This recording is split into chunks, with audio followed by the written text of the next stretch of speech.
Hello, magnetic feminine ladies. How are you? I am so happy to be coming to you today with another edition of Inner Work Wednesday. And of course, my throat has decided to start acting up. We are at the very end of Mercury retrograde today. So hopefully those throat chakra upgrades are pretty well complete. So today we're going to be talking about shadow work. So this is a theme that really comes up a lot in spiritual circles and self-development and all that. But do you actually understand what it is? Do you actually understand like what's the purpose of it? Why it's absolutely essential on your journey to do this work? And so as always, with the Inner Work Wednesdays, I'm going to be posting the first part of this video inside the Magnetic Femininity group so that everybody can watch it and enjoy it. And I'm going to be going into more depth in a second part 2 of this video, where I'm going to be going more into the deep how-tos of the shadow work. So in this part of the video, we're going to be talking about who is the shadow, like what is shadow work, why do we need to do shadow work, what happens when we act from our shadows, and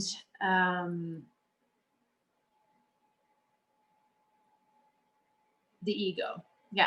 And then the next part that's going to be available inside the Magnetic Feminine Woman Academy, which is my membership for all things tapping into your femininity, relationships, dating, emotional mastery, communication, all those things. For those members, you're going to have access to the part 2 as well, where I'm going to really take you into it. And in that part, we're going to be talking about when do you do shadow work, where does the shadow stem from, how to do shadow work, and what it looks like when you've actually done this work and healed it. So okay, so let me go up to the beginning here. Who is the shadow? Do you actually know what, I talk a lot about shadow work and acting from your shadows, but do you actually understand what the shadow is? Or is it just kind of one of those buzzwords that you're like, I feel like I'm supposed to know what this is, so I'm just gonna like smile and nod. The shadow, the simplest way that I can explain what the shadow is it's the behavior that stems from the rejected and abandoned parts of ourselves. So the ego, and actually I'm going to take this opportunity to discuss what's the difference between the shadow and the ego. So the way I see it is the ego is the part of ourselves, like that, the kind of subset of ourselves who steps in to take care of us when we haven't been proactively taking care of ourselves in a healthier, more fulfilling way. The ego represents all of those rejected and abandoned parts of ourselves, and the shadow is the behavior of the ego. So the ego is the part of yourself, and the shadow is the behavior that the ego exhibits. That makes sense. So the ego is that emotionally starved, rejected, abandoned part of ourselves, or rather the representation of all of the rejected and abandoned parts of ourselves. And this part of ourselves, the ego, its purpose is to get our needs met by any means necessary. And when we are not proactively meeting our needs in healthy and fulfilling ways, the ego will step in and do whatever it has to. So the best example that I can think of is if you hadn't eaten for 3 days. Obviously, by this time, you have a need for food that you're not feeding your body. You have a need for food. You haven't been proactively filling this need. So let's say you haven't eaten in 3 days and then you go to a buffet. When you go to the buffet, and you have everything from healthy, like grilled chicken salad with balsamic dressing, everything from that to like fried chicken. Which one are you going to choose if you haven't eaten in 3 days? You're going to choose the one that is going to be the most instantly gratifying, because by that point you are so starved that you don't care if what you're filling your stomach with is healthy or good for you or how you're going to feel after you eat it. You don't care. You're going to go with whatever's going to taste the best in the moment, because that's all you care about is getting that need met. And you, the only thing that you will prioritize is instant gratification. So I know for me, like my MFWA members have probably heard me say this many times by now, but for me, I cannot eat fried chicken without feeling like absolute garbage after. Love the taste of it. It's delicious, but I'm always like bent over in half afterwards because my stomach does not tolerate it. It does not do fried chicken. I wish it did. It does not. It hurts my stomach so bad. But I know that if I hadn't been giving my body food for 3 days and I was standing in front of a buffet, what happens after I eat is not my concern in that moment. My concern is get food in my belly, put it in my mouth. That's my concern. I don't care if it's healthy. I don't care if I'll be happy with my choice later. All I'm thinking about is that instant gratification. By the way, this applies to all areas of your life where you kind of default to instant gratification. It's because there is a need that has been starved for so long that you're not meeting in a healthy way proactively. So your instant gratification, your need for instant gratification ends up taking precedence.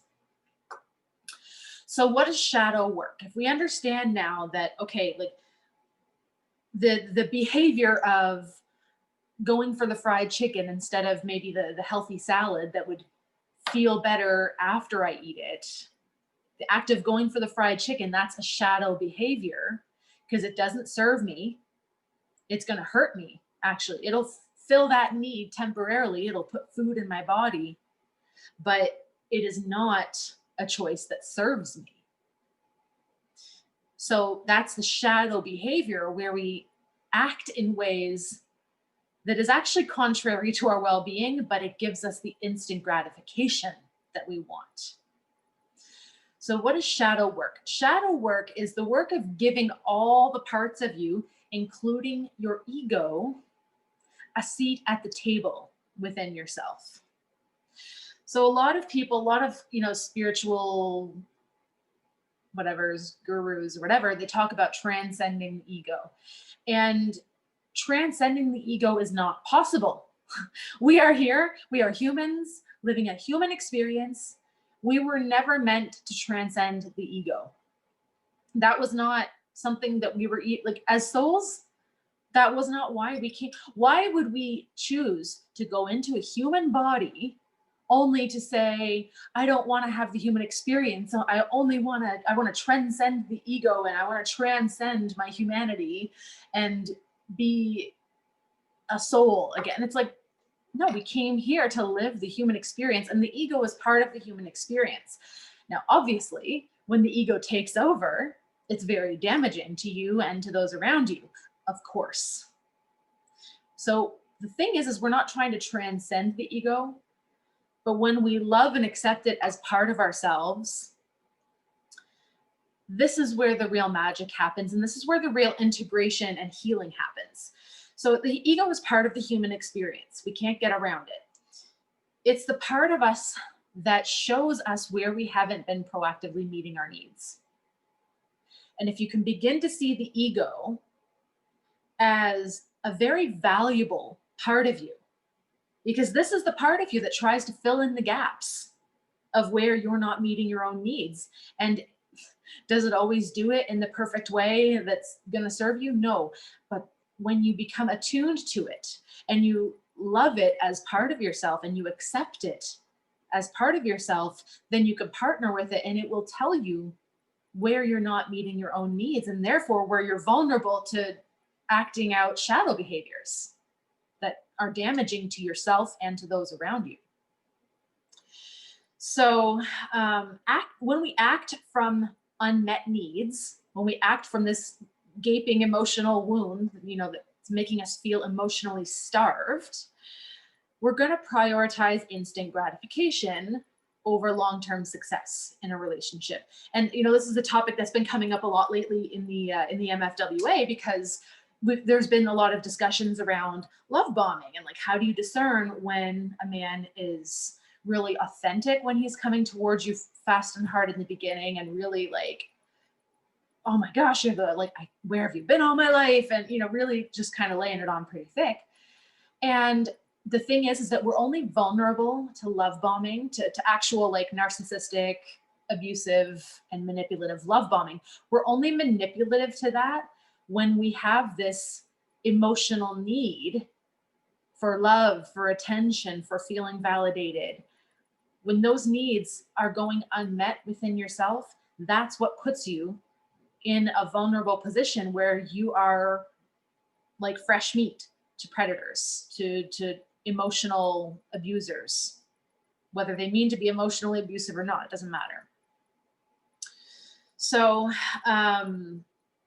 like I said, acting from unmet needs means that you're going to prioritize instant gratification. So sometimes that might look like, receiving the love bombing as if it's real love, clinging to it, needing it, the need to be right, the need to punish people, the need to protect yourself and close off. Like those are all shadow behaviors. Some more, for some of them, the damage is more extensive to other people than others. But these are all shadow behaviors. They're stemming from unmet needs. That's the ego. The need to be right, the need to punish, or the need to shut down and protect yourself. That's the ego stepping in with these shadow behaviors to do what it feels it needs to do. It's like, well, this chick isn't parenting herself, so I'm going to parent her. And the thing is, the ego will parent you often in the same way that you were parented. And so a lot of shadow work really is learning how to reparent yourself. And the ego's influence will be less and less and less the more you meet your own emotional needs. The less influence the ego has. You'll still feel. Like, I want to make it clear that the ego, like I said, this is not something that you transcend and that you heal and then boom, it's behind you and you never ever feel the influence of your ego ever again. It's not about that, because it's like keeping the ego at bay, or like making sure that it doesn't take over your life, is kind of like staying clean, like physically clean. I mean, you take a shower every day, presumably, and that's because you understand that if you stop showering, it won't be long before you're kind of grungy again, right? And it's the same thing with meeting your emotional needs. We can't just heal these wounds and boom, we never have to worry about it again. It's an ongoing process of making sure that our needs are met. And the ego, the thing is, the better we get at meeting our needs, the more we notice when the ego is trying to pop up, and we can say, hi, ego, what do you need? I see you wanting to get defensive. I see you wanting to shut down. I see you wanting to do these shadow behaviors. So where have I been neglecting myself? Where have I been not meeting my own needs? And you get to partner with it, and you get to see it as a valuable part of you that alerts you to when you're not meeting your needs. The better you get at meeting your needs, the sooner you notice the ego trying to influence your behavior, and you get to make a conscious choice before you actually exhibit the shadow behavior. So why do we need to do shadow work? Especially in the context of relationships, a huge reason is because to act from our ego with shadow behaviors is to objectify the people that we interact with. And when I say objectify, I'm not just talking about sexually, although it certainly can include that. But when I say objectify someone, I really mean to use them for our own validation. So when we're in ego, We no longer see them as fellow souls on a journey, having their own lived experience. We see them as tools to get the validation that we want rather than fellow souls on a journey. So that's what I mean when I say objectify. We're using them as an object for our own validation, which sounds really harsh, and it is, but that's exactly what it is if we get really brutally honest with ourselves. And you know me, I'm always brutally honest. So shadows, essentially what they are is their emotional demands. And these emotional demands can be felt energetically, even if they're not verbalized. So even if you're not actually verbalizing an expectation on someone that's stemming from ego, if you're sitting back there and you're feeling resentful because you've got this expectation in your head and they're not meeting it and you're disappointed in them and you're mad at them because you've given someone, they can feel that. Can't you feel it when you see that someone's being kind of pissy with you, even though they're not actually saying something, and they might be saying all the right words, but you can feel something's up and they're mad at you for something, or something's off. You can feel it. So what happens when we act from our shadows? When we act from our shadows, we become completely emotionally unavailable. Now, if this is new information for you, this is going to change your life when you realize this. When we think of men being emotionally unavailable, we tend to blame them. They're emotionally unavailable. They're closed off. They're not giving us what we want emotionally. And where we often fall short of our own growth here is where we don't look at if we are emotionally unavailable. Because the thing is if we're acting from ego, we're not emotionally available in that moment. When we are acting from ego, we are placing a demand on them. We are not available to ourselves emotionally. We're not sitting with ourselves and saying, what do I need? What can I give myself? What parts of myself have I been neglecting or abandoning lately? We're not looking at that. We're looking at why the other person needs to do something to validate us or to make us right, or whatever it is our ego is demanding in that moment. Our inner self is crying for our own self-love, for our own attention and validation. That's why no amount of attention or validation from anybody else ever fills that void. It's because it's not anyone else's attention that your inner self really, really desires and needs.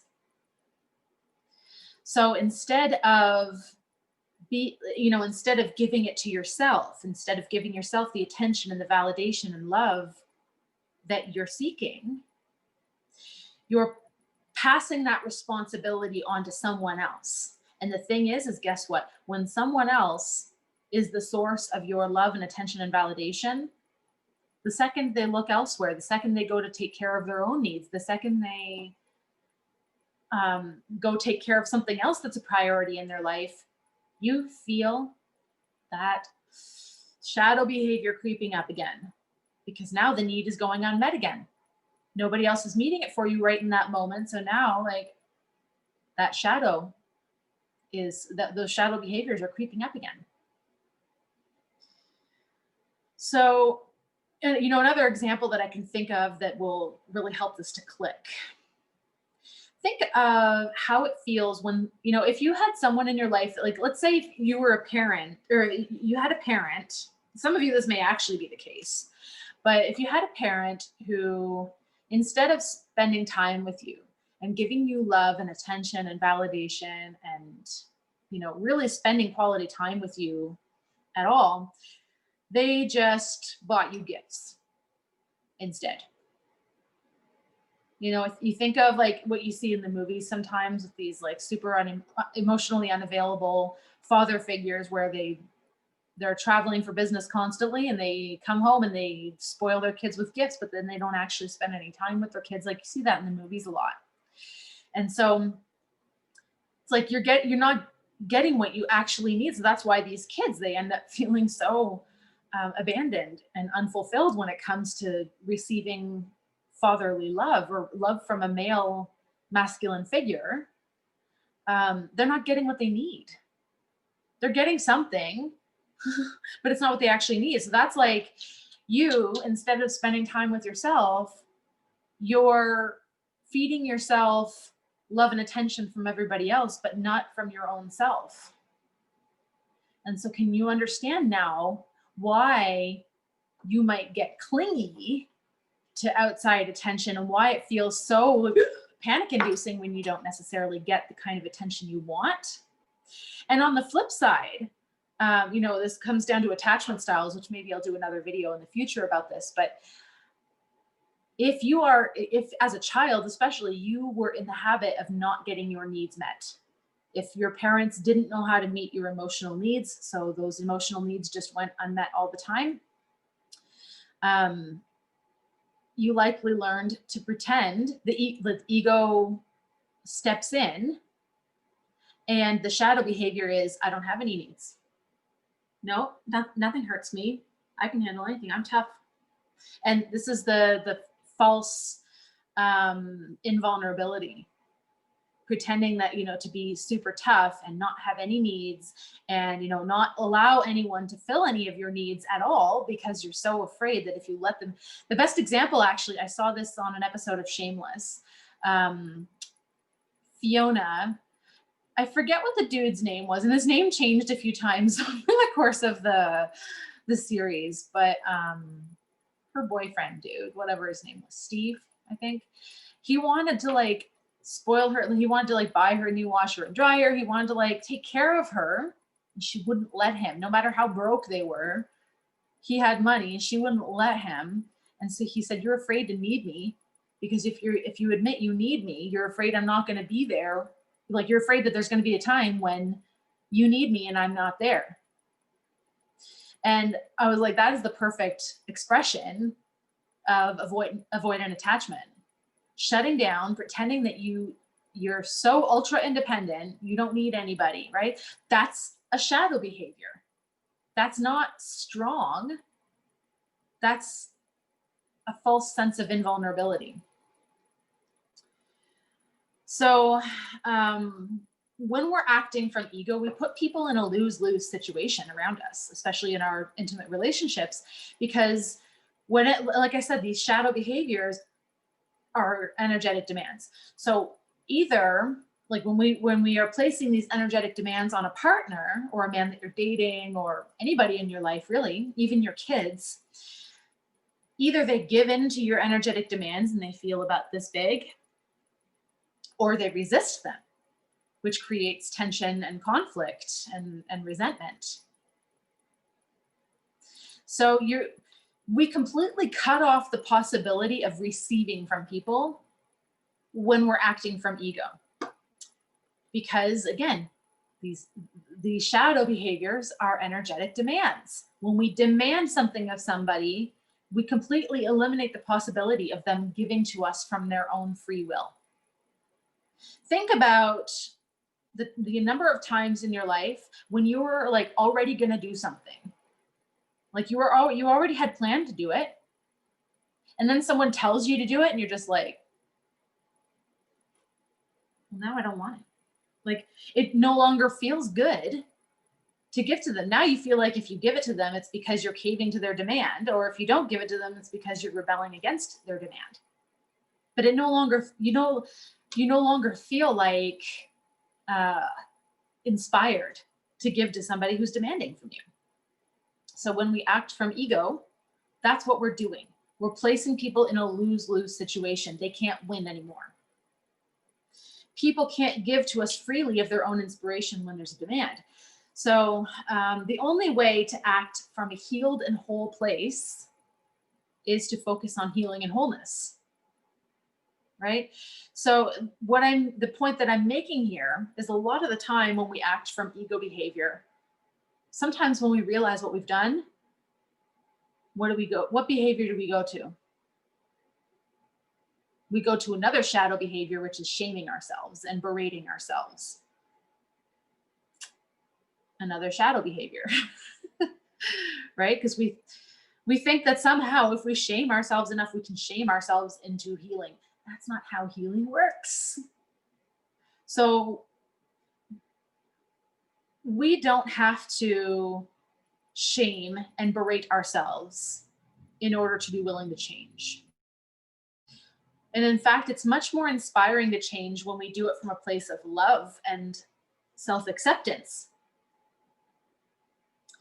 But when you act from ego, and you realize afterwards that you acted from ego, and then you said things you didn't mean, or you acted in ways that were not in alignment with your highest good or with the highest good of those around you, and you're like, oh my god, I'm such a fucking idiot. I can't believe I did that again.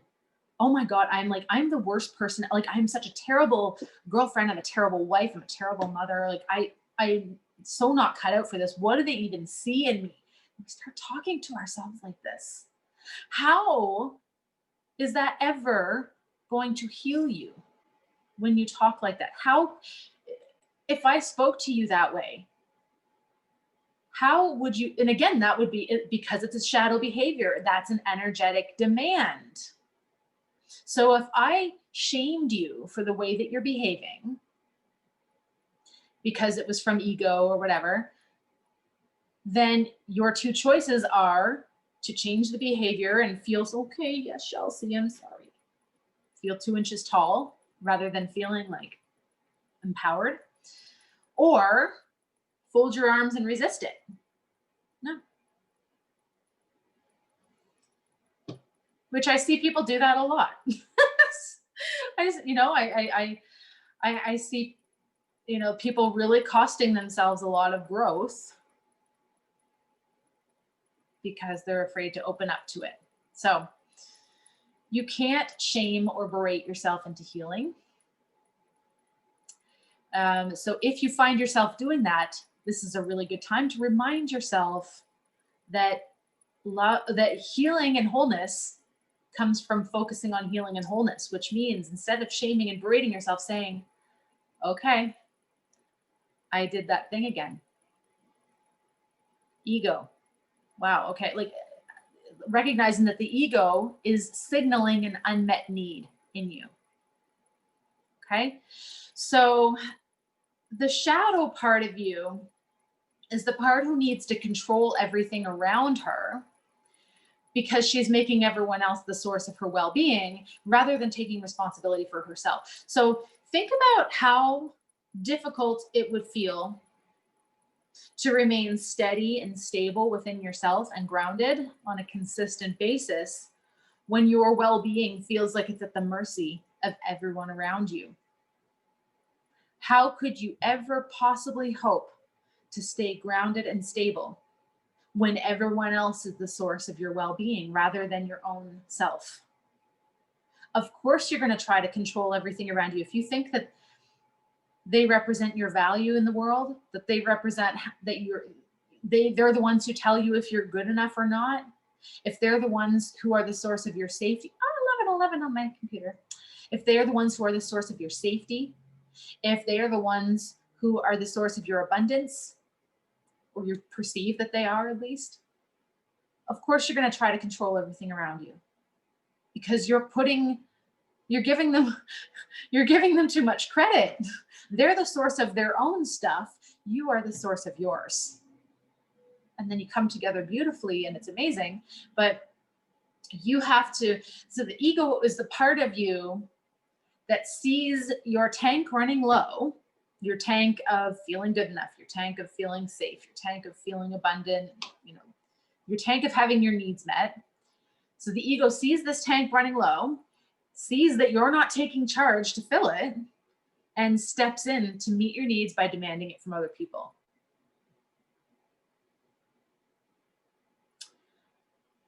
And so when you have an avoidant attachment style where you pretend you don't have any needs, this is not, oh, I fill my own needs. This is, I've accepted that my needs aren't going to be met, or I'm afraid to let anyone in. I'm afraid to let them help me meet my needs in any way because I'm so afraid of disappointment. And when we fear an emotion like disappointment, That's a sign that our emotional needs are not being met. Because when your emotional needs are met, you know that you can handle any emotion that comes your way. You're not afraid. Or rather, I shouldn't say that you're not afraid of disappointment, but you're not allowing your fear of disappointment to dictate your life. You're not allowing your emotions to rule you. You rule over your emotions when you're not afraid of them. But when you're afraid of experiencing certain negative emotions, your emotions rule your life. So the ego, like I said, will prioritize instant gratification. And the spirit part of you, your human spirit, is able to prioritize your highest good. Um, when someone says something that you disagree with, so let's give an example. When someone says something that you disagree with, the spirit is able to see that they are a fellow human with a soul and their own lived experience that led them to that conclusion. The spirit part of you is able to see that. But if your human feels emotionally starved and your human emotional needs have not been consistently met, the ego will step in with the shadow behavior and make the other person wrong for their opinion, because the ego is trying to feel the need of feeling good enough. It's trying to fill the need of feeling good enough. So it'll attempt to exert power over others in an instant gratification, cheap power move, right? So that has been, we talked about what is, or who is the shadow, what is the ego, what is shadow work, why do we need to do shadow work, what happens when we act from our shadows, and what how the fact that the shadow needs to control everything because you're placing your well-being at the feet of everybody else except yourself. So in the Magnetic Feminine Woman Academy, part 2 that I'm about to dive into here is, when do you do shadow work? How do you know like when to do this? The core needs that absolutely must be filled in order to act from your spirit and not your ego. How to do the shadow work. I'm going to give you the 4 A's of shadow work. And yeah, how to use this to break these karmic patterns and be proactive in filling your needs in your life and comforting yourself through the core fears that come up and trigger these shadow behaviors. So I am 11:16 on my computer. I see that number all the time. It's a special number for me. Okay, so I'm going to dive into the Magnetic Feminine Woman Academy version. If you would like to join the Magnetic Feminine Woman Academy and get access to all of the part 2s of the Inner Work Wednesdays, as well as monthly Q&As, as well as the private Facebook group with amazing discussions, as well as all my programs, as well as a huge library of content that's available as soon as you sign up, then send me a message. Membership is $111 a month. As of the time that I'm recording this, membership is not officially open, but I can, if you absolutely want to get in right now before I open enrollment in a couple of weeks, then you can send me a message and I will get you in. So thank you so much for joining me for this edition of Inner Work Wednesday on Shadow Work, and I will see you on the next one in 2 weeks. Mwah.